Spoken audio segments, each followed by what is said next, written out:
Hello everyone, let's take a look at the steps to enable, configure, and use the point-in-time restore feature on Windows 11. With the release of the July 2026 security update, Microsoft has introduced the evolution to System Restore, which is known as the point-in-time restore. And this is a feature that creates restore points containing everything on your computer, including settings, personal data, apps, and system files. If something goes wrong, such as a buggy update, driver issue, or a misconfiguration, you can roll your PC back to an early point in time when everything was working correctly. In practice, this works like an upgraded version of System Restore, but it integrates into the Settings app with a slightly different workflow. It is important to understand that because this feature captures a full system snapshot, it can also affect your personal files. Any changes or files created after the restore point may be deleted during recovery. For this reason, it's recommended to maintain a separate file backup before using the feature.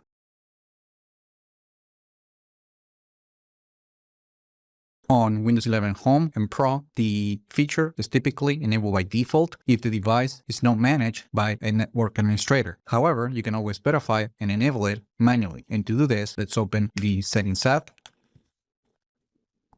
And then from System Recovery, we're going to find a new entry called Point-in-Time Restore. Now, to view the configuration of the feature, we just need to click this button.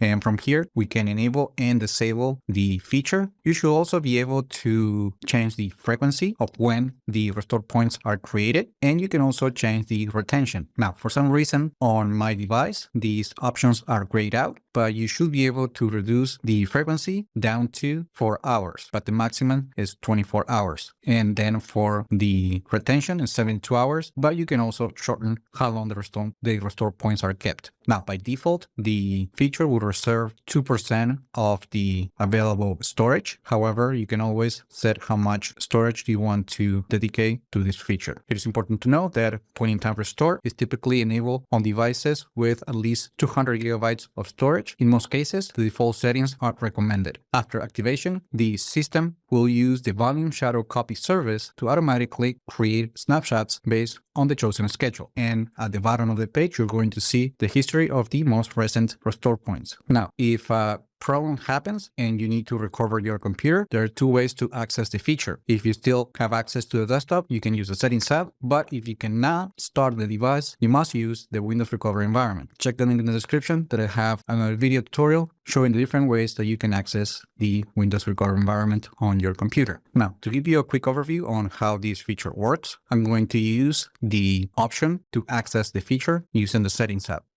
And here's the tip. If BitLocker or device encryption is enabled on your computer and you have access to the desktop, you may be prompted to enter the recovery key during the restore process. So to avoid this, you want to disable BitLocker during the process, and then you can re-enable it again after you recover the system. And to do that, you need to go to Privacy and Security, and then from device encryption, make sure to turn off this option right here. When the decryption is done on the recovery page, click the Restart button for Advanced Startup.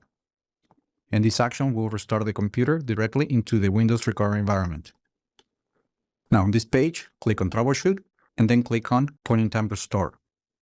From here, simply select the restore point that you want to use and carefully review the warning screen that will explain that all the changes after the restore point will be lost, including files, installed apps, system settings, and configuration. Passwords, certificates, and keys may also be affected. Now, cloud synced data, such as OneDrive, will not be affected if already synced before the restore point. Then click the Continue button. Here, you're going to get another warning, and then you just need to click the Restore button.